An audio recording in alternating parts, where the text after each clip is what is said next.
friends, 2 time zones, and a shared love of stories. I'm Freya. And I'm Jamie. Bridging time zones 1 chapter at a time. Welcome to Once Upon a Time Zone. Hi everyone, welcome back to our podcast. Today we're going to be talking about every single series we are currently reading, which it's quite a few. We've got a few to get through because I think Jamie and I are both like sucker for series, especially long series. So yeah, we've got a few to get through today. It's a lot, but it's less than I thought because I think we've both been making good progress and trying to be really good at finishing series. Yeah. So it's not too bad. Yeah, I think a lot of the ones that are on our list we've kind of taken out because they're still coming out, and at the moment we're up to date, so that's a good feeling as well. So I think we have been making pretty good progress this year. But before we get into all of that, I am going to ask you, Jamie, what are you currently reading? Okay, my current read is actually kind of really on topic because it is the start to another series. So I'm currently reading, the, what is it called? It's right beside me. What the River Knows by Isabel Ibanez. It's the start to a fantasy duology. I think it's YA. It reads quite YA anyways. And it's kind of fun. It's a bit of a romantasy. Like there is a romance subplot that is a little bit more than a subplot in my opinion, but it's quite refreshing because, okay, we'll start at the beginning. We're set in 1800s Egypt. Our main character, Inez, at the beginning of the book, finds out her parents have died, sadly, while they were on like an excavation in Egypt. And in our world, we have like the magic is in these old artifacts, and that's where all the magic is. It's like remnants from like Cleopatra and like history and everything. So Inez then goes to Egypt and goes on this like archaeological hunt and, you know, all these like excavation things, trying to find these old ancient artifacts to figure out what happened to her parents. It's really fun. There's a romance in there. It's a good time. That sounds really so unique. Much fun. Yeah. It sounds like you've got a little bit of like Egyptian mythology in there as well, which is always fun as well. I love when like mythology influences a fantasy book. Yes, yeah, it's kind of like The Mummy. It's giving like The Mummy vibes. Yeah. And I'm liking how the romance is being done so far because we mentioned this in our last video or in our last podcast with like tropes and stuff and how a lot of romantasy has like all the MMCs are shadow daddies or sassy combat FMCs. They aren't in this one. They're completely different. Also because our world, like the magic only really exists in items. So we don't have any shadow daddies. Our main character is also not like a skilled combat fighter. She's just kind of seems like a regular girl who's into history and trying to just figure out what happened to her parents. So it's really refreshing as a romantasy. It doesn't feel like other romantasies, which I like. That sounds so much fun. I don't need to start another series, but like that sounds really tempting. I'm so intrigued to see how it ends up panning out and what you end up rating it. Yeah, I think my biggest critique so far is that it doesn't really feel 1800s. Like I'm getting the Egypt vibes, but in terms of the writing, it's a very simple writing style, which is good in many ways because it just tells the story really well, but I'm not getting like the period historical atmosphere from it. But everything else is pretty good so far. I feel like that's quite a hard thing to do in this day and age, like to have a historical fantasy and kind of have it feel historical whilst also kind of being modern in the sense that it's not hard to read or anything like that. I feel like that's a really fine line. I guess that's why everyone loves Bridgerton so much because like it's still got that period feel, but it's so easy to read / watch. Yeah, but anyways, what are you reading? I actually just finished my book this morning, and that is Not Quite Dead by Holly Jackson. Oh, you had it? Is it out? It turned up. It literally turned up on Friday. And I had just finished my last read and I was like, I really need this right now. Like I really need a quick thriller. And it was so good. I literally could not put it down. Like I had a busy weekend and yet I just like was finding every little moment I could to read it. It was, I really, really liked it. And I really liked seeing Holly Jackson in her like adult setting. I'm really hoping she like writes more in an adult setting. Yeah. And I'm very excited to see what everyone else thinks of it because I think there are definitely elements that some people might not like, but I quite liked. So yeah, I'm very curious to see what everyone thinks, because it comes out pretty soon, I think, doesn't it? I think so. We should probably rewind back to our episode 2 where we talked about our anticipated releases. For some reason, like the 20-something is in my mind, like 26th or something of July. That sounds That's right. in my mind. Yeah. So yeah, it comes out very soon. So I'm excited to see what everyone thinks of it. Ooh, that's so much fun. How does this one compare to 5 Survive? It felt very different because it was an adult setting and adult characters and everything. Like, it felt very different, but I didn't see the plot twist coming.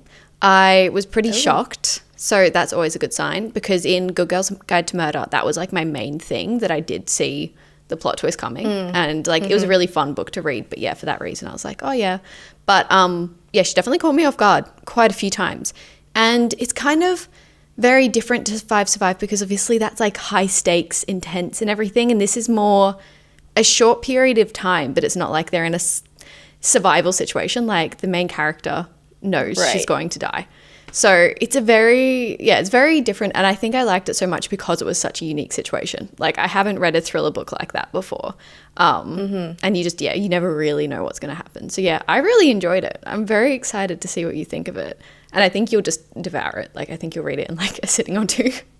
It sounds like it. Yeah, I really need to read it. Also, yeah, because most of her POVs are so YA. Like, her POVs feel really young when you're in their heads, and that's usually my biggest critique on her books, like in terms of like what I don't like, because I'm not, I'm a little older, in life. But yeah, that makes me really excited. Yeah, it was really nice to see her in a different kind of tone. And I found it quite impressive how she could just switch it up like that. Like, it still felt like a Holly Jackson book, but it had a very, very different tone to it. So yeah, I was very happy with it. I still don't know what I'm rating yet. I take forever to rate my books. I have to let it sit with me for a little bit. I usually just like blurt it right. Like, I'm like I open Goodreads and I'm like, okay, that's it, and I leave it. Yeah, no, I'm terrible updating Goodreads. I need to do a massive, because I do Fable and Goodreads, because I really like Fable because it's like really pretty. I don't know if you've used it, but it's so pretty. It is. And it's cute. Yeah, so I sometimes like find it hard to do both at the same time. That's fair. Shall we get into our series that we are currently in the middle of? The first 3 we're going to talk about, we're actually both in the middle of. And the first one is The Ember Quartet by Sabaa Tahir. So Freya has read 2 out of the 4 books in the series, and I've only read 1 out of 4. So you're a little ahead of me. Just a little bit, not too much. I'm hoping the 3rd one is on my TBR for this month, so I'm hoping that I'll get to it this month as well. But I have heard that once you finish the 3rd one, you'll want to go on to the 4th one straight away. So I'm like, okay. it's like a cliffhanger-y ending. Yeah, maybe? I'm guessing. I've seen a lot of mixed things though. Some people love the first half of the series and really don't like how it concludes, and then other people are just absolutely obsessed with the entire series. So I'm a little bit nervous. It could go either way. If you don't know what the Ember Quartet is, it is a quartet. So there's 4 books.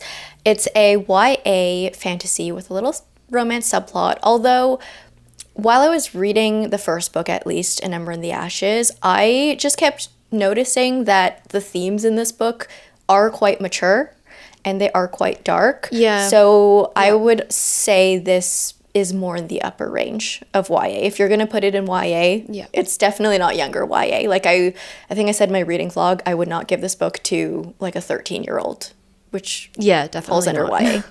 Yeah, lots of mature themes. But we follow 2 POVs in this one. One of them is Leia. Her situation, she basically ends up disguising herself as a slave or going undercover as a slave. What is she trying to do? She's trying to like work for the rebellion. I'm trying to like save her brother. Yeah. And our other POV is Elias, he's in this academy kind of setting at the beginning of the book for the military of like the oppressors, so Leia's enemy pretty much. But he's got some insecurities too. He's kind of unsure about his position, and throughout the story we just see their POVs as they interweave together. And can I just say, I love the name Elias. Like, that is one of the coolest names, I think. I don't know. It's a good name. There's something, I think both their names, like both Leia and Elias, they both fit together, the 2 names. So simple, but like, yeah, I love them. I love the names in this book. So, since you are one book ahead of me, my question to you is without spoiling things, because my biggest gripe with the first book is that the romance felt very random and out of nowhere. Does it get better?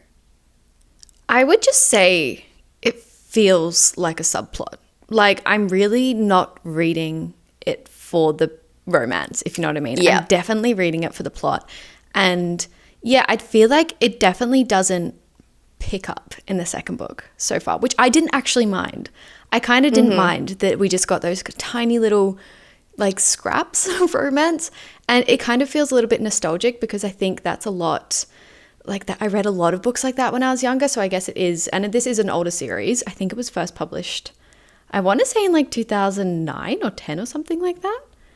Yeah, that's what the original covers look like. It looks like a book around that era. I just get so excited being able to read those kind of books for the first time because it's hard to find books in that era that I haven't read already when I was younger. So yeah, I'm very excited to be back in a very nostalgic feeling fantasy world. But yeah, you're right. The romance, whilst I love our characters so much, it did feel a little bit just kind of there. If you know what I mean? Yeah, it was one of those books where I feel like it would have been better if the romance was there even less. We really, really didn't need it. And like, as you said, like even in the first book, the plot was so interesting and fun and exciting that the romance bits I don't think had to be there. And the bits that were there felt very random to me. I think there's a lot of potential there. I will say that. I think there's a potential to make it, you know, really build on it and build on the chemistry between them and everything. Because if anything, I felt like they had good chemistry, even if it was just like a friend's chemistry. Yeah. I felt like there was that. So yeah, I'll be interested to see if it picks up much more through the rest of the series. Because I don't know about you, but I've certainly read some series where the romance really just doesn't, like it's there a little bit, but throughout the entire series, it doesn't really pick up. It's just kind of a little backline. I want to say this is very Brandon Sanderson coded. Like it's kind of just there. It's just a little hint of it. Like it's not definitely not the main focus. So I'm guessing you'll be continuing it soon, hopefully, considering I saw a little comment on one of my videos. I did break my book buying ban and I did purchase this entire box set. So yes, I will be finishing the series soon. All right. So the next series we are both currently in the middle of is the Emily Wilde. Is this a trilogy, I believe? Yeah. Trilogy, by Heather Fawcett. Is that how you pronounce it? Oh, I always say Heather Fawcett. I've heard somebody say Heather Fawcett, and I'm not sure if that's an Australian pronunciation. That's completely wrong. Whoa, I don't think I've ever heard that. But it could be right. Oh, I don't think so. Australian pronunciation isn't usually. But Jamie has read 2 out of 3 of these books, and I have only read 1 out of 3 of these books. What is your thoughts on it so far? Because I don't think I've really talked to you about this series very much. Yeah, we haven't discussed this together. So for all of our listeners, if you don't know what the Emily Wilde series is, it's a cozy fantasy. We follow Emily as she's very academic. In the first book, she goes to this very like Scandinavian type of a small town, like very cold, very wintry, and she's there to study fairies. While she's there, she meets the people in the town. She kind of explores and takes notes on all the different types of like little fairies that she meets. And there's this grumpy, like academic rival kind of that ends up coming with her, and there's a cute little romance involved as they get intertwined with the Fae world. And it's just a really fun, cozy time. This was not the first cozy fantasy I read, but the first one I had read in a long time, I think. And the first book, to be honest, was a little boring for me. It was very cozy. It was one of those books where, like, for the first 100 pages, I was like, ooh, I love this. Like, I love this so much. It's cozy. It's a cute time. I love just, like, the slow-moving story and how we were learning a lot of information about fairies that I had not known before. And also as we were getting to meet the people in the town. Like I loved all the side characters in this. But as the story went on, I just found the plot to be a little bit lacking in the first book. Yeah. And I will be honest, I was not completely sold on the romance. I didn't really understand it. I think there was like some sort of a nickname or something that threw me off. Or I don't remember what it was, to be honest, because I read this a while ago. It's been a while since I read it. There was something that one of the characters said or called the other, or some habit that they did that, like, I was like, oh, I don't know if I like that. But I can't remember it anymore. It's not coming to my mind either. And usually little things like that usually that'd stand out to me. Yeah, I don't know. It was just a little something. But as I went on to read the second book, I thought the second book actually had more plot. It had more action. So I started getting into a little bit more. And I haven't picked up the third book yet, but I have heard that this one has the most plot and action out of all the books. So it kind of just keeps getting more exciting as it goes on. So I have a lot of hope and faith for the third one. How about you? I really enjoyed the first one. I will say I think I read it at a very good time, in the sense that I literally just had an afternoon and I sat down and just like it was, I think it was like springtime. So it was very like, it fit the mood really well. And I kind of just sat down and read it in a sitting. But I think if it was going to be one of those books where I slowly read over a week, I think I would have lost interest quite easily, because you're right, there wasn't a lot going on and it was very atmospheric and I loved it for that. But I do think it's going to be a very selective audience. Like, you're either going to be extremely bored throughout this book, and that's okay, or you're just going to love like the cozy atmosphere and everything like that. I did really like our main protagonist. I loved how weird she was. I loved how unusual she was. She just felt really refreshing for a main protagonist. She didn't have any of the typical protagonist qualities that you usually see in fantasy romance books. So I really liked that aspect of it. I just haven't been itching to continue the series because it was such a like cozy little fantasy. And I think I will one day just sit down and like binge the second book, because they're not very long. But yeah, I haven't really been itching to continue the series. And so that's why I've only read one out of them. Yeah, that was kind of like me. Like, even with the second one, I wasn't entirely convinced I'd pick it up. But I think, honestly, the reason I picked the second book up was because I saw it in a bookstore and I'm like, they're so cute. If there's So one pretty. thing about these books, they're so cute. They're so pretty. And I saw it on the shelf and I was like, you know what? Fine. Like, fine. It's cute. So I'll pick it up. And so, yeah, now I just need the third one to match my set and also to finish the series. But yeah, well, at least they're pretty. Like, and at least you don't hate them. Like, they're kind of hard not to have on your bookshelf, honestly. Yeah, at the end of the day, they're going to look nice. I have the small copies, so I'm waiting for it to just kind of keep downsizing in print before I get the next ones as well, because I don't want, I hate it when like the series are different sizes. Oh yeah, that's annoying. Are yours the little hardcovers that are like with the title printed on to like straight to the hardcover? No, we don't actually have, I haven't seen hardcovers of it around here. Like, I'm sure you can find them, but we just have the mass paperback copy.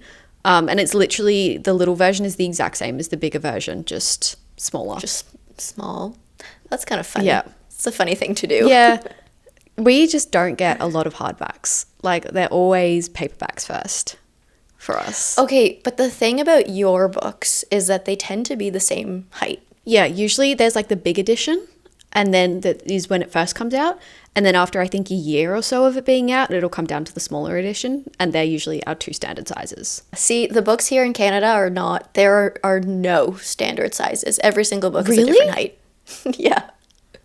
That would annoy me so much. Yeah, it does annoy me very much. So like, my God. I have to very strategically place my books so it's not just like jagged, like up and down. Is that why my like 2 American editions are this really awkward size on my bookshelf and I can't like find a way to... Oh my gosh. That is all of my books. Oh my gosh, that would be so annoying. Well, at least they're pretty. Yeah. The next series we're both in the middle of, and this is the only other one that we're both in the middle of, is the Before the Coffee Gets Cold series. I think that's actually just what the series is called. I have read 2 out of 4 of these, and Jamie has read 1 out of 4 of these. The premise of this is basically there is a little coffee shop. I think we were set in Japan from memory. And when you go into that coffee shop, you have the option to travel back in time. and people will go back in there to either fix mistakes from the past, to just get moments from the past again. It's a very cute little premise, and that's the best way I can describe this series, is cute. It is just a very cute little easy kind of series, and the books are like, what, 100 to 200 pages? They're very cute and little, yeah. They're very small. Yeah, it's funny. I read the first book. I read Before the Coffee Gets Cold, and I knew there were other books because I've seen them like in bookstores. Yeah. But I never really clued in that this is a series that like I could continue. So when I saw, because I saw you put this on our series list to talk about today, and I was like, hold on, I am in the middle of that series, but I didn't even realize it. Yeah, it's so easy to forget. The only reason I know that it's a series is because my partner's like obsessed with it. It's one of his favorite series. And so we have all of the books on our shelf. And so like that's one of the reasons I keep going, oh my God, I need to finish that series. And I should, because as we said, they're such tiny books. I will say though, the second one made me cry. It really was quite sad. And I'd say these are more like almost interconnected. They all take place at the same coffee shop, but we're not following like the same characters from the first book or anything. I think the coffee shop owner is the same, but yeah, that's what I was about to ask, is if they're an actual like continuous series or if they're a little bit of like interconnected standalones.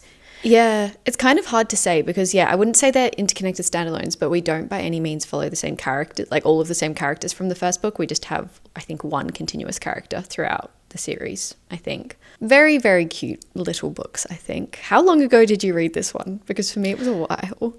It's like 3 years. Like, I don't know, like a long time. But I remember really, really loving it. It's very like Studio Ghibli vibes. Yes. Very whimsical, very cozy, magical realism.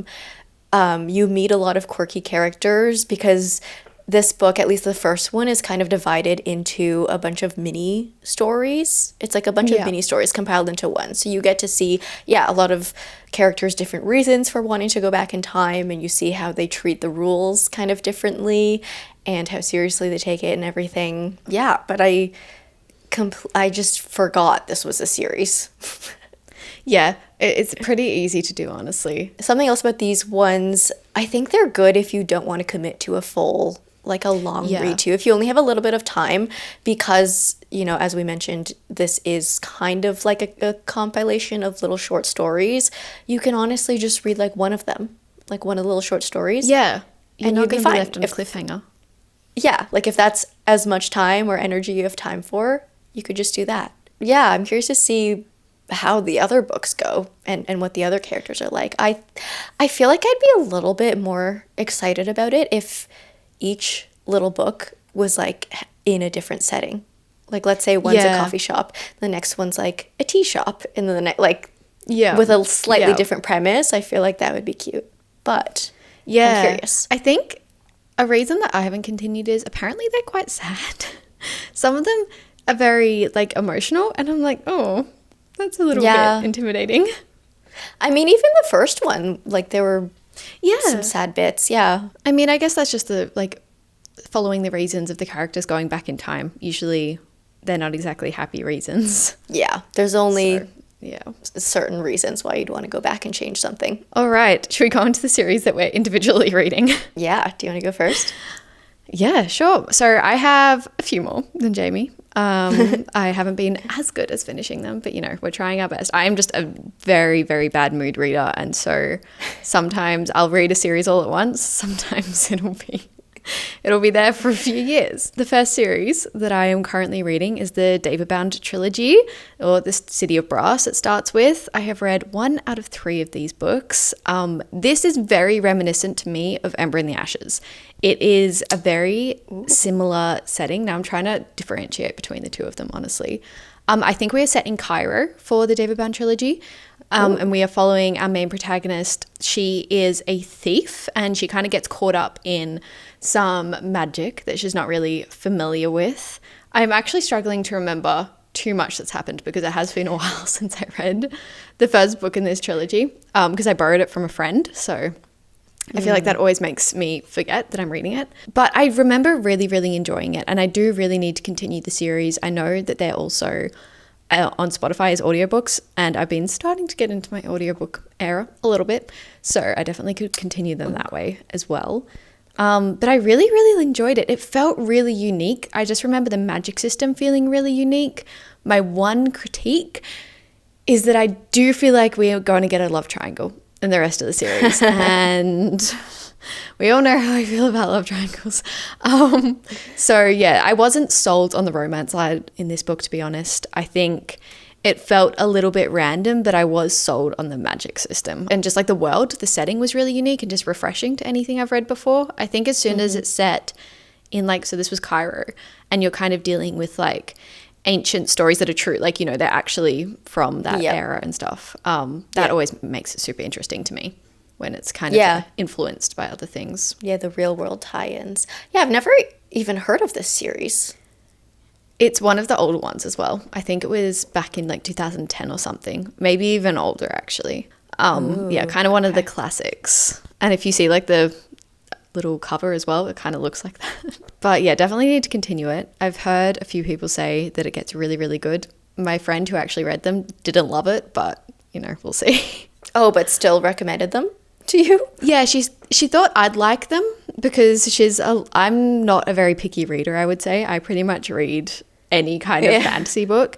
And she was like, she's a bit of a writer, so there were elements that she kind of could like, you know, zoom in on and not like that. And she could kind of work around things and see a lot more than I see when I read, because I'm just reading for escape kind of. Right. So yeah, but she did think I would like them. So I'm intrigued with this one. Okay, so another series that I'm actually currently in the middle of is one that Freya, you have actually recently finished. So it's The Prison Healer by Lynette Noni.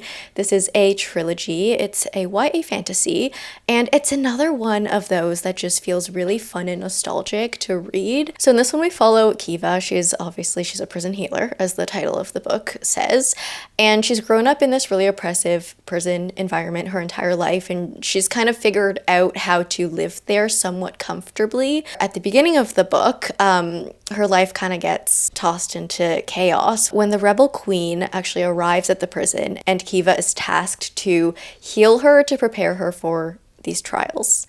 So we kind of have a twist on our old favorite classic tropes. Like, we've got the trials.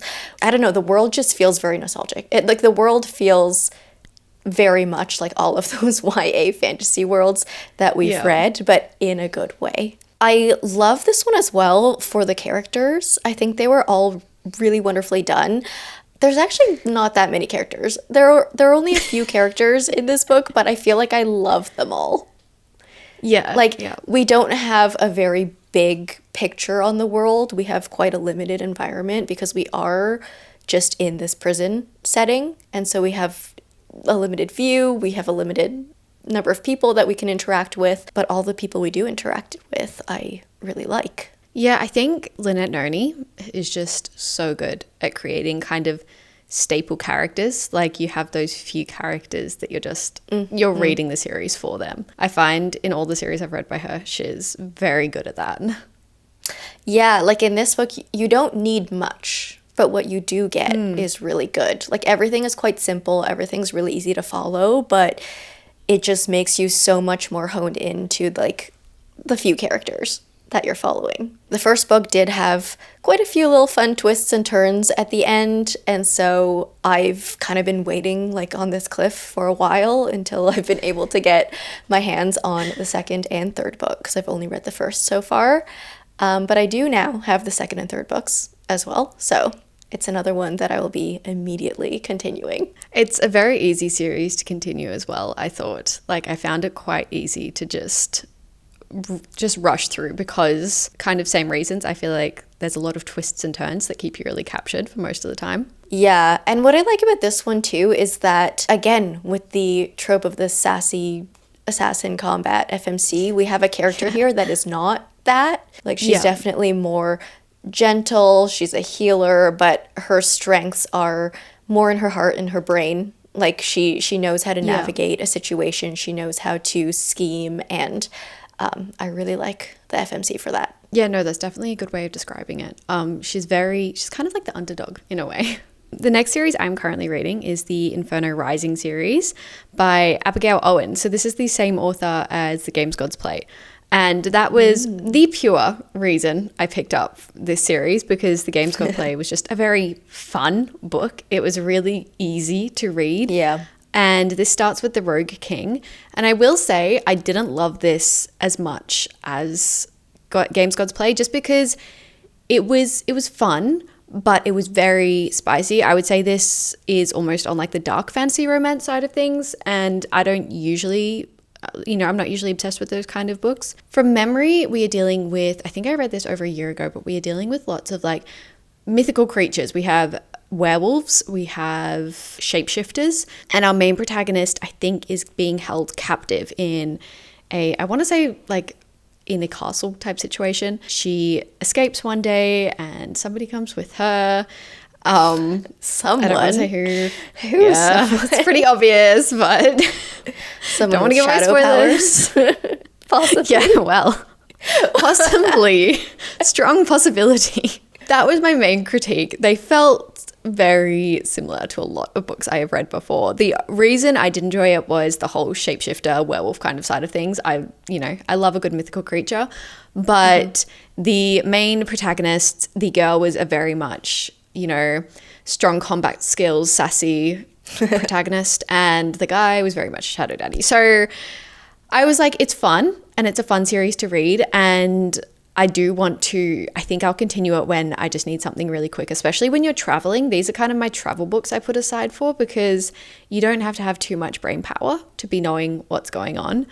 But I would say this is definitely on the spicier side of things, it wasn't a build up either, which I'm not always obsessed with. So yeah, I'm a little bit iffy I'm a 50-50 on this one. There's elements I like, there's elements I'm not obsessed with, but yeah.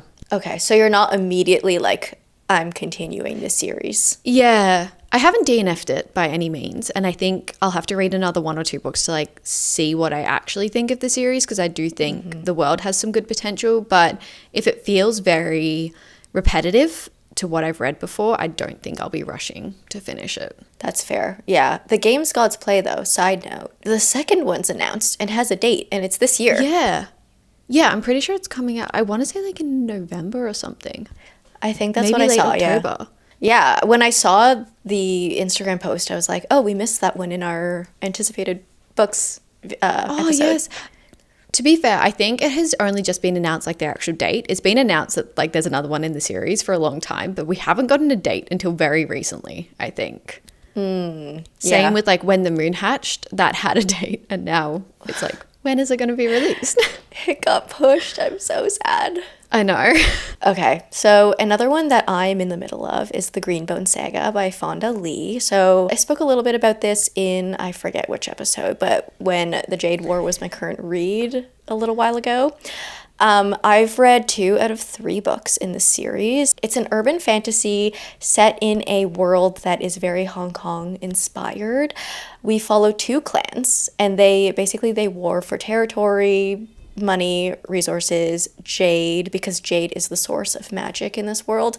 And it's just a big, politically fun world to be in. Kind of not fun, because it does tear at your heart a little bit, and there's so much tension in this book. Like, the political tension, like, everything is just held by a thread in this book, because there are so many different sides and like players and regions that all kind of like have little deals and bargains with each other, and if like one person just like pulls a string, everything will tumble down. And yeah, so you feel this tension like the entire time you're reading the books, and I love it. The characters in this world are also amazing. Like, I always say that they seem like they could be very tropey characters. Like, for example, we have one guy who's like, he's really high up in the military. He's always been this like strong brute force, like headstrong type of a guy. But when you go into his POV, he has so much more going on inside of him. And I think, like, honestly, every single character in this world has surprised me. Like, once you dive into their heads and then see the decisions they're making and why, like, there are no stereotypes in this book. Like everything is so unique Wow. and deep and complex. And yeah, I love it so much. So I have one more book to go. I'm kind of terrified at it because it's really thick. And, you know, like the first two books they are emotional. They haven't made me cry, but there are quite like high intensity, high emotion moments in them. So I'm a little scared, but I'm also excited to finish this one. I will say I saw a comment on your recent video of like finishing series. And somebody said taking on, was it Jade War? Was that the one you just read? Jade War. Yeah. Yeah. Taking on Jade War and Into the Dark in the same video is the strongest thing you could do, or something like that. Just saying that they're both very emotionally tolling. Yeah, I mean, I've been on a Frederick Bachman kick this year. Plus, I read Atmosphere. Plus, I read Sunrise on the Reaping. Yeah. So I feel like I've built my immunity. Tolerance for the sadness. Like, I don't know how much more of this I can take, but I've just been hurting myself lately. But I've been enjoying it. It sounds so good, though. I have heard such good things about this trilogy. Again, a kind of older trilogy. But yeah, the people who I've seen have read it. I trust their recommendations so much. And obviously I trust yours so much. So I'm just making me itch to start more series, even though I need to finish the ones I'm currently reading. Yeah, I feel like, honestly, you would love this one because the vibes are very Six of Crows. Like, because we have kind of this, like, street urban setting with all these, like, groups, like gangs and stuff, and their hierarchies and the dynamics between those. But the difference is it's not a heist book. Like, that, and that's the main plot of Six of Crows. So you don't get the heist, you get more of, like, the little more subtle political interactions between everyone. But, like, the main, like, initial setting feels Six of Crows. Oh my God. That makes me want to read it right now. Because anything reminiscent of Six of Crows, I need more of that. The next series I am currently reading, this one is still continuing. And that is the Chronicles of Castellane, I think you would say. This is the Swordcatcher series by Cassandra Clare. And Cassandra Clare is one of my all-time favorite authors because I read all of her books when I was in high school, and I am obsessed with the Shadowhunters world. So this is actually set in a completely different world, though. And it is an adult fantasy. And I would say it's a lot more of a high fantasy, political fantasy. So we are following our protagonist, Kel, who is a sword catcher for the prince, which is basically almost a body double for the prince. So whenever the prince may be in danger, he'll kind of step in and they can cast some little magic spells to make him look a little bit more like the prince. He already looks pretty similar, which is why he was chosen for the role. But yeah, so whenever the prince may be in danger but needs to make a public appearance, Kel will step in to protect the prince's life. This is also multiple POV. We have 2 POVs going on. Our other main protagonist, she kind of comes in later in the series. She is a thief from memory and just kind of on the outer side of society, very different to the life Kel is living. It's a very fun plot. It's very fun, and I do really need to continue the series. The thing is, I read the first one as soon as it came out. I read it like on release day, and it's been a while, so I kind of need to go through a little summary to make sure I've got all the little points, because it's one of those books, I think, that you need the little points and need to remember every little detail before you go into the next book. But it's been very fun to see Cassandra Clare in an adult setting, in my experience. That is fun. You know what? When you said the name Kel, I just went to Darker Shade of Magic. Yeah. My brain just jumped because I'm like, that's the only Kel in my head. But then there was the Kel in Mistborn. Kelsier. Yeah. But they called him Kel. And every time they called him Kel, I was like, that's not Kel. Yeah, no, That's not my I think Kel. of Darker Shade of Magic as well. And then the thing is, in like Darker Shade of Magic, he's obviously very closely associated with the prince as well. So in my mind, those 2 Kels get really, really mixed up. And then even there's a thief. And there's there's a thief character. The female protagonists have a lot of similarities. They feel very different. Like when you're actually with them, they feel very different. But there are those little similarities that when I'm describing them in my head, I have to like keep switching between the 2 and making sure I'm not like intertwining the plots in my head. But yeah, for that reason, again, I need to like kind of go through it again just to make sure. I did tab it, so I can probably just go through and look at my little important tabs. For that reason, I tabbed it. But I am excited to continue this one. I've heard really good things about the second one. I'm not sure if we have an exact number on how many books are going to be in this series, but I do think there are a few more coming. As someone who has never read a Cassandra Clare book in my life, I know. Is this a world that someone could just jump into? Yeah, this is an entirely new world. So yeah, not at all connected to any of her past books, which is, yeah, good, I think. I mean, I love the Shadowhunters world, so I'd take anything from that world. But if you wanted to start Cassandra Clare, a first book, and not something as intimidating as an entire, like, 4-series world, this is a good stepping stone. And I think you probably would enjoy it because it's adult fantasy, and the Shadowhunters Chronicles, they obviously feel very YA. If I were to reread them now, I think I'd be quite surprised. Yeah, because I feel like I need to read a Cassandra Clare book. And I know everyone's been shouting at me to do it. And I'm like, I know I do, but I'm so intimidated. Like, and I know I'm a fast reader. So even if I did start, like, her older books. So easy. I know I would just whiz through them. But it's just still so intimidating. So I'm like, maybe I start with these, like, newer ones. Yeah. And then I'm like, if I, like, really love them, then maybe I'll feel more inclined to go into her backlist. You definitely could.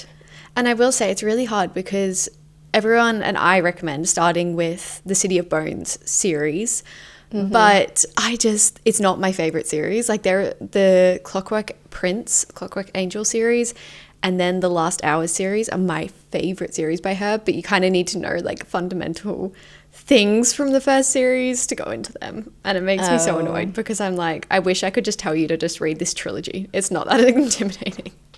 Yeah, you know what the funny thing is? I actually almost started because I found I think it was the second and third books in that City of Bones series. Yeah. I found the second and third books in a little free library near me, but the first book wasn't in there. I'm like, if the first book was in there, I probably would have picked it up, but I, like, saw them. I was like, oh, that's kind of cool. But book one was not there, so I didn't do it. It wasn't meant to be. Look, I'm sure it'll turn up one day. They're pretty popular. I feel like they're in every, like, upshot book exchange, anything like that. That's true. It's like every time you walk into a thrift store, you see, like, all the Twilights and Divergence. Yeah, and, like, 50 Shades of Grey. Yeah. Yeah. Another series that I'm in the middle of is The Roots of Chaos by Samantha Shannon. So this one is The Prior of the Orange Tree, and then there's the prequel, hold on, what is it called? A Day of Fallen Night. And then there's a new prequel that's a little bit smaller that just recently came out because Prior of the Orange Tree and A Day of Fallen Night are both, like, 800, 900 page books. They are super, super thick. You definitely have seen them before. So I've read The Prior of the Orange Tree and I have The Day of Fallen Night on my TBR. It's so hard to describe what this book is about because it's just one of those, like, epic high fantasy books that encompasses so much that it's like, where do you even, like, start to begin like saying what it's about? But what I can say is we follow 4 main POVs in The Priory of the Orange Tree. So one of them is, like, we follow a queen. We follow a, like, handmaiden to the queen. We follow a girl who is training to be essentially a dragon rider. So we have dragons. And our 4th POV is someone who's been exiled. So we follow 4 very, very different characters as they, I don't know, like, bop around this fantasy world. I genuinely don't know how to describe this book. It's like, sometimes when you have such a massive book with a massive story, it, like, you just can't say what it's about. It's a political fantasy, high fantasy with dragons and magic. There you go. You've given us a little of an idea. Yeah, there we go. We know the little entry points now. But I really, really loved Priory of the Orange Tree. I thought it was really, really good. And I've wanted to pick up the prequel because everyone says the prequel is even better than Priory of the Orange Tree. I have heard that, yeah. Yeah, but I'm just so scared because, again, it's one of those gigantic books. Also, when I was reading The Priory of the Orange Tree, I was getting, like, wrist pains and neck pains from trying to hold this book up. And everyone's like, oh, but read it on Kindle. But I'm like, I have the physical book. So why would I read it on Kindle? Do you know what I do? I've had to do this for, I think I did it for Brandon Sanderson's books. I think the last one in the Mistborn series. I got it on Kindle, and every time I paused my Kindle, I would move my bookmark so that I was still... So you get the best of both worlds. Yeah, because I was reading it and I was like in bed and I couldn't like hold it up properly. So I was like, you know what, I think I need to read it on Kindle. And it was the first, like whenever I have the physical copy, I'm always going to read that. But yeah, I couldn't just abandon the physical copy. So I just kept updating where I was and then I could see my progress. Yeah. Yeah, then you could do that. You don't hurt your body. And you also get the progress updates. Yeah. We'll see. We'll see when the time comes, but I am excited to read it. Samantha Shannon, her writing it's beautiful, but she makes really like complex stories approachable to read. Like she's one of those fantasy authors that really simplifies things in a really good way. That's the roots of chaos. Can't wait. I can wait, but I can't wait. I've been very intimidated for the same reason to read her first book. I have it on my shelf, but it's so big. Yeah, even the first book, it's one of those, it just took me a long time to pick it up, but once I did, I was like, oh, this is so good. Why did it take me so long? Yeah. And then I'm doing like the same thing with the prequel now. All right, the next one I am in the middle of is The Remnant Chronicles by Mary E. Pearson. This is one that I think you will really, really enjoy, honestly. Have you read the Dance of Thieves duology? I have, yeah. Yeah. Have you read this one? No. But I know I need to, because it kind of like sets up for Dance of Thieves, doesn't it? Yeah, like so I didn't know that either when I read the Dance of Thieves duology. I thought that was a completely separate world, but the Remnant Chronicles is set within the same world, and it technically is a prequel to the Dance of Thieves. It's like the Caraval to Once Upon a Broken Heart. You don't have to read it, but it's highly encouraged to read this series before you go into Dance of Thieves. We did not know. Oops. But I am having a really good time reading it at the moment. I've only read the first book in this series, but we are basically following, the main protagonist's name is escaping me, but we're following a princess, and she is meant to be set up for an arranged marriage, and she's also meant to have, as the first daughter of this royal family, they are meant to be gifted with a particular type of magic that is very like only for first daughters, if that makes sense. Only they are allowed to encompass this type of magic. And she doesn't have it, or if she does, it's not very strong, it's not making an appearance. So she kind of just gets sick of this life and the responsibilities and decides to run away to a distant village. And she starts working at the village in like this local restaurant/pub. And one day 2 strangers turns up, and one of them is the prince she was meant to marry, and the other one is an assassin that was sent to kill her. So a super, super fun premise. She doesn't know either of these. These are just 2 strangers to her. It's very fun and really addictive because of that. Like the whole time I was just reading, being like, I need to know if she finds out. Like, you're just very intrigued the entire time. And I feel like it's pretty obvious that there is going to be a love triangle there. And I've heard I was just about to ask that. Yeah. So I'll be interested to see, because then I had a comment being like, what side are you on? And I've only read the first book. So I feel like it must definitely accelerate in the next few books. But I was like, what side am I on? Oh, no. It's like, well, no. Even as like while you were describing the synopsis, I was like, this sounds like a love triangle waiting to happen. I'd be interested to see how it plays out, because as I said, I don't hate love triangles, but usually I prefer it if they're wrapped up in, pretty quickly. Like I get choosing between 2 people, but when they're just back and forth and back and forth and back and forth, I'm like, come on, just choose someone.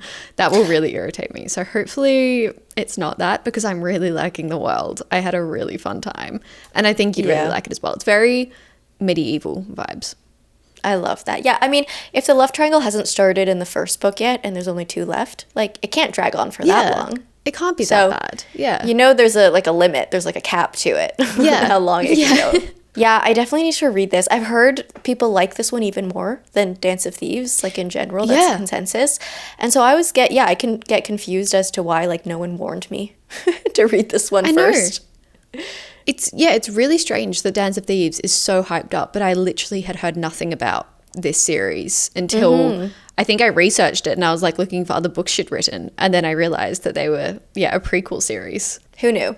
Now we know. Yep. Anyway, we're going backwards. Yeah, I'll have to start this one at some point.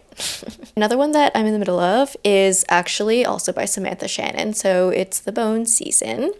This is a gigantic series. It's like a sci-fi fantasy, and there are going to be 7 books total. And there are already, I think, like 2 or 3 novellas published. I haven't read any of the novellas, but needless to say, it's gigantic. But in this one, we are set in like a dystopian future London, which I think the year of this book that it's set in is actually like 2050 something. And then when I think about it, I'm like, that's not that far off. Yeah. Oh my gosh. That kind of freaks me out a little bit. But we're set in a future London where, like, we have humans. Obviously, we're on Earth. But some humans have clairvoyant powers. So there's so many types of them. I'm not even going to start going through them. But the clairvoyants are being hunted because, you know, the government thinks they're dangerous and they don't want them to take over. So the clairvoyants have formed this, like, underground, oh gosh, what's the word? Syndicate. That's the word. They have this crime syndicate. They look after each other, but it's very complex. Like, every borough in London has their own, like, cohort in this syndicate, and every cohort has its own leader and, like, Molisher, which is like second in lead, and then like a whole team of people. So there's like a big like hierarchy system. Our main character, Paige, obviously is a clairvoyant, and at the beginning of the first book, she gets caught. She gets taken to like sort of this prison. I can't really say much about it without spoiling things, but while she's kind of in prison, she finds out like a lot more that's going on with the government and what they're planning to do, and it's a lot more sinister than anyone ever knew. And then we just go on this big story across 7 books. That is crazy that it's going to be 7 books. I know. And they're all quite big books, aren't they? They are. So the funny thing is, they're all really big, but the third book is like a little small one. And by a small one, it's like, I think it's between 300 to 400 pages, maybe 400 something pages, but just like beside all the other ones, it's really small.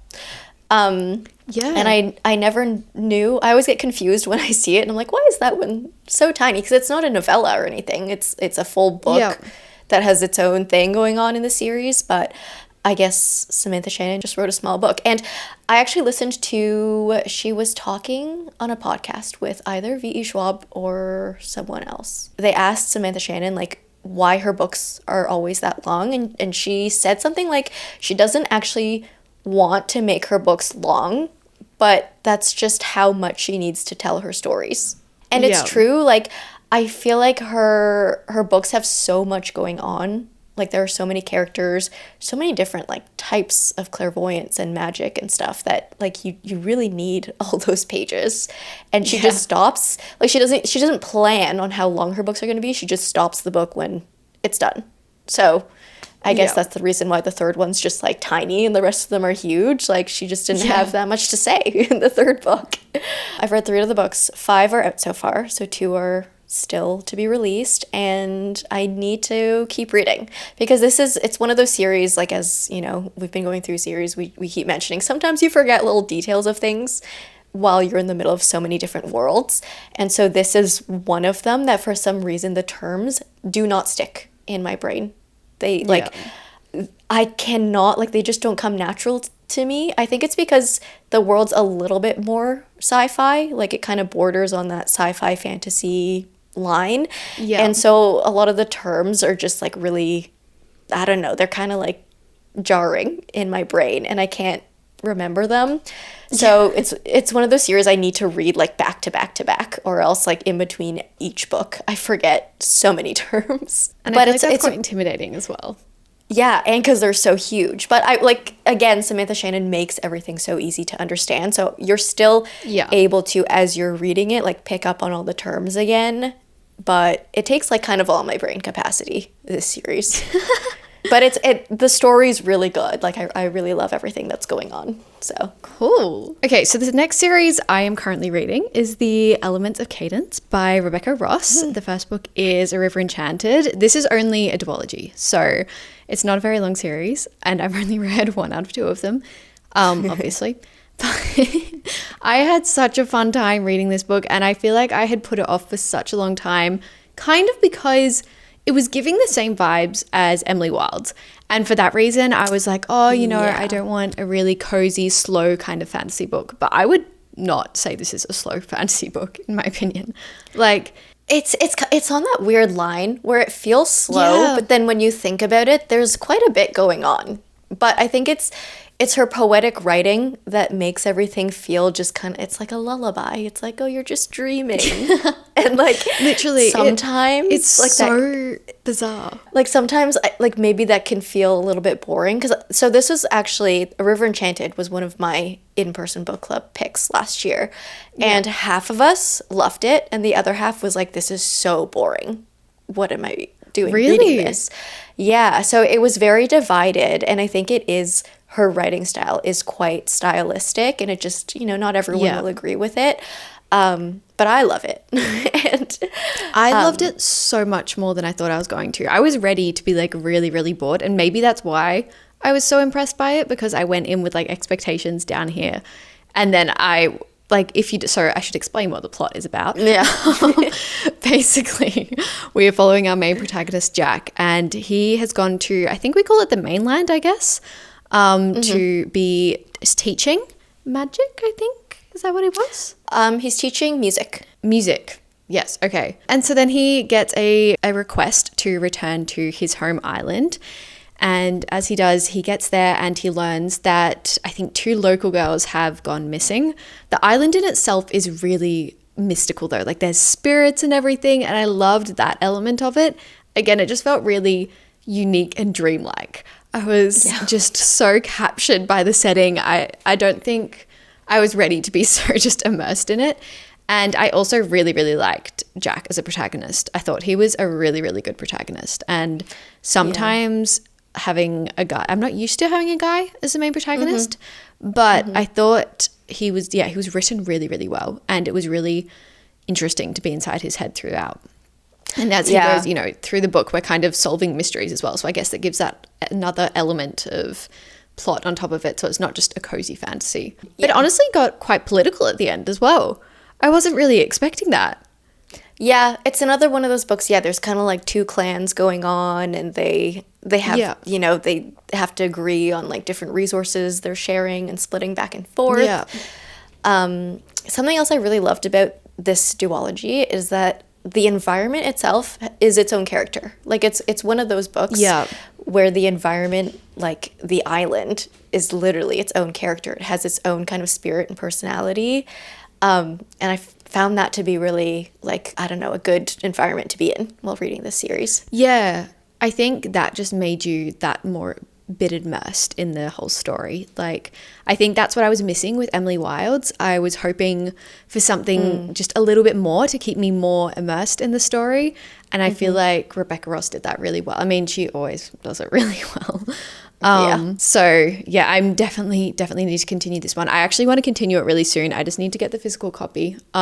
Because whilst it's still like fresh in my mind, I only read it a few months ago, 2 months ago maybe, if that. So I really want to continue it whilst it's fresh in my mind and finish it while it's all still there, because I had a really good time. And if it was on my bookshelf, I probably would have read it already by now. Yeah, the second one I absolutely loved. It's like kind of like classic Rebecca Ross, where the second book is like, it really picks up in the plot and is more exciting and kind of like explains more and has more action. Like her first books in her duologies are always kind of more mood books, like really just setting everything up, and then the second one is where you kind of dig deeper into everything. So yeah, the second one is definitely like more action packed, I would say. That makes me so excited as well, Yeah, because I love a bit of Rebecca Ross action.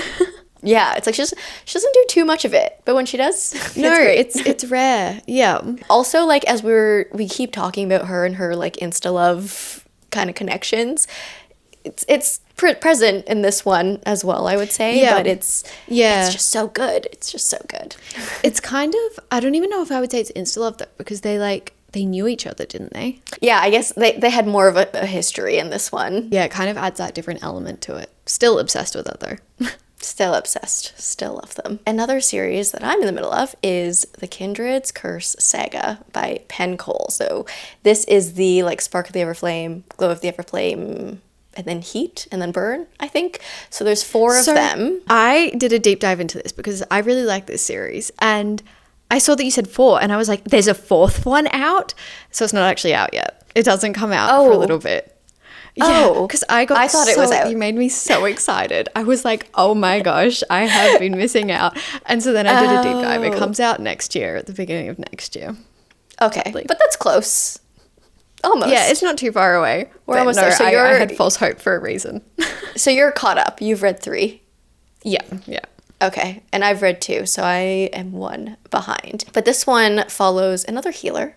So her name is DM. At the beginning of the first book, her mother has been missing for, I think, around a month or something. So DM has kind of taken over her mother's responsibilities, and one of them includes healing, like, the royal family, like helping the royal family with whatever they need. And so as DM takes over, she starts kind of uncovering these mysteries, gets closer to the royal family, and do I need to say more? Probably not, honestly. I think it escalates a lot from there, I'll just say. Yeah, definitely. It's one of those worlds where we have like elemental magic, but it's kind of unique in this world where the magic is kind of tied down to the land. Like there are all these laws set in place where you can only use your magic on your land. So if you're like visiting another region, you can't use your magic there. Like there's an ancient law that's been tied into the land so that like once you step across the border, you can't use your magic if you're not in your own homeland. Yeah. So that's an interesting setup. Yeah, I quite liked the magic system. I know that a lot of people hate the main protagonist, and like rightfully so. Like she gets really, really annoying. I get it. She does. Yeah, but I kind of try and overlook that because I do have a really fun time reading. Like it's a really fun series to read is the best way to describe it, I think. It is, yeah. The first book I like really, really enjoyed. I loved it so much. And the second book was really interesting because it does take more of a different route. Like there's more like politics in it. There's more like court stuff in it, you could say. But as much as I like the story, you're right. Like DM got so annoying to me. She took like 50 steps back in the second book, and that is like one of my pet peeves of like when a character makes so much progress in the first book and then the second book just like regresses. Like what are you doing? What are you doing, girl? It's hard. So I got really, really frustrated at her, and then that combined with the fact that the third book I think is like 1,000 pages long. I'm waiting for the right time. To be honest, it was a very easy 1,000 pages to read. I think because it's not too detailed. Like I wouldn't say the plot is incredibly intricate or anything like that.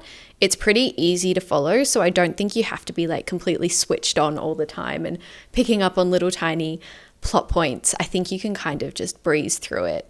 And I just one day, it was on Kindle Unlimited, so I read it on Kindle, and I was just like, you know what, I'm going to do it. And I think that definitely helped a lot because I could kind of just, it kind of made it a little bit less intimidating, even though you'd be like 100 pages in and it would be like, you were 10% in, and you're like, okay. Does DM get less annoying? I think to me, she was most annoying in Glow. She definitely is annoying in the third one as well. But I was just used to her by then, but she was most annoying to me in Glow. Okay. So, I don't know. I've been one of the people, because I've seen a lot of people have to like DNF the series at Glow because of her. And I've been one of the people who's just trying to like look past that because I really like Luther as a character. He's really fun. I love Luther. Yeah. Love Luther. One of like the characters. Top MMCs. Yeah, right? Think. So I pretty much continued the series for him and for the magic. I was like, we'll just put her aside for now. Yeah, like the magic, Luther, the plot are all so good. It's just DM that needs to step it up. Also, a great magical creature in this one. Yes. Sucker for mythical creatures. I'm obsessed. I forget what the creature's called, but it's kind of like like Buckbeak. Like that's how I picture it. Like a Buckbeak. Hippogriff. I'm trying to remember because...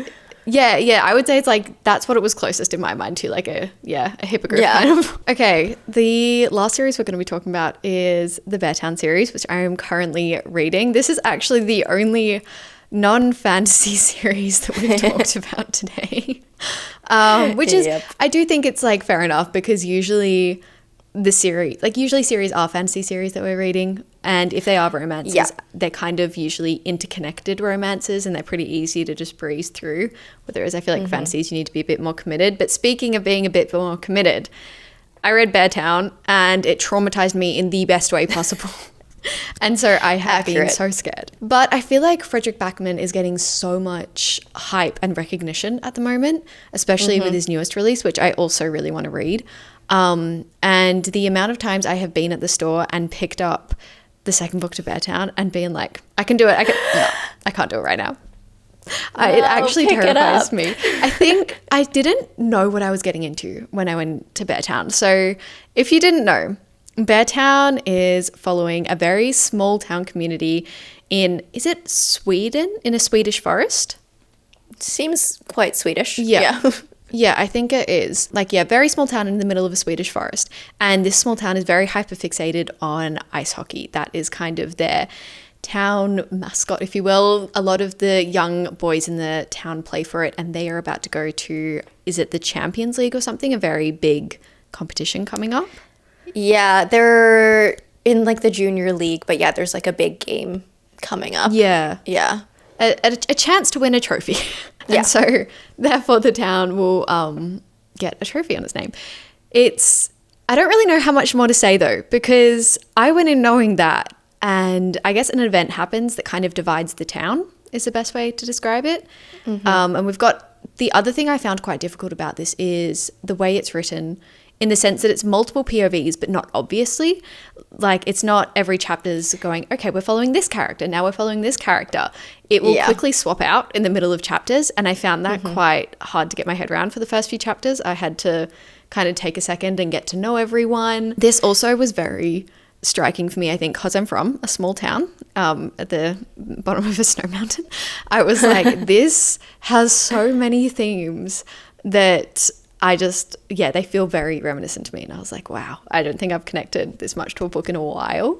So yeah, it was, and I would say look up trigger warnings before going into this. There's some pretty sensitive topics explored. Yeah, there are so many POVs. I never counted, but I swear like by the end of the series, we're like up to 30 POVs or even more. Like, 100%.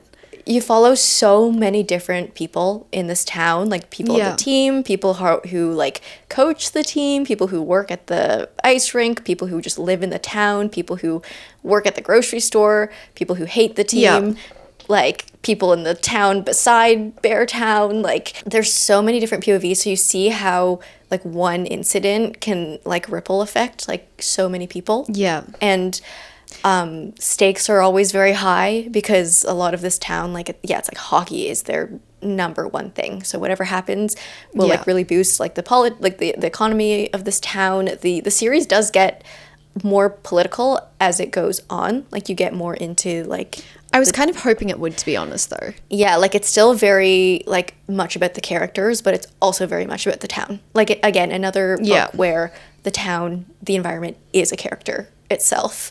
It's very sad. Very sad. That's why I do. Is there 3 books in this series? Yeah, the third one's massive too. The second one is like, the second one's roughly the same size as I was about the first to say, it one. looks pretty similar. Yeah, but the third one's huge.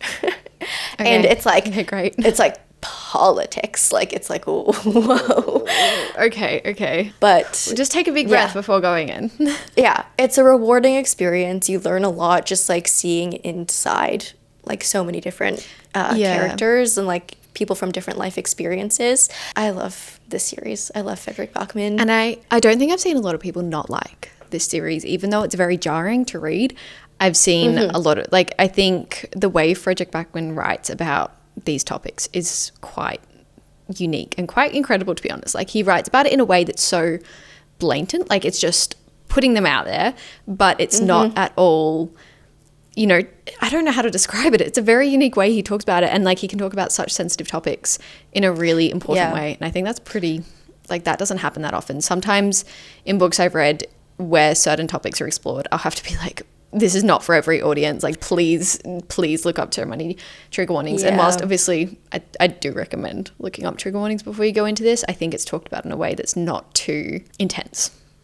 Yeah, like, he doesn't sugarcoat things, but everything Yeah. he does is very respectful. So yes, that is another series I'm terrified to complete. But But you need to.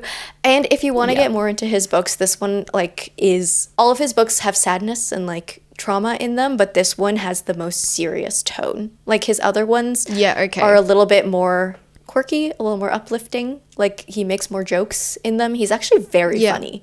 He is a highly Yeah, funny okay. funny person. Like I recently followed him on Instagram, kind of off on a tangent, but his Instagram posts are so funny. Like you will read his captions and you'll be like, how does he think of these things? Like he's just so random and so funny, and that's kind of the way he writes too. Like he will go on these like tangents and you'll be like, where are we going with this? And then he'll wrap it up in one sentence and you'll be like, Yeah. oh, like mic drop. So he's basically a genius. He is a genius on characters, like a genius on humans. Yeah. So I'm very wonderful. excited to read My Friends as well. I've been hearing really great things about that one. So, yeah. Loved that one so much. Okay. I need to, yep. There's so many books. Okay, I think that's all the series that we're going to talk about today. Yeah, there was quite a few to talk about. There were a few more, but I mean, we can talk about them in a different episode. And we have the other ones that we didn't talk about too much. We've talked about in past episodes a lot as well. So, Yeah, they're no mystery. If you're still here listening, thank you for listening, wherever you are in the world or whatever time zone you're in. until next time, stay comfy and keep reading. Don't forget to subscribe and follow us on socials for more bookish content. Bye. See you next time.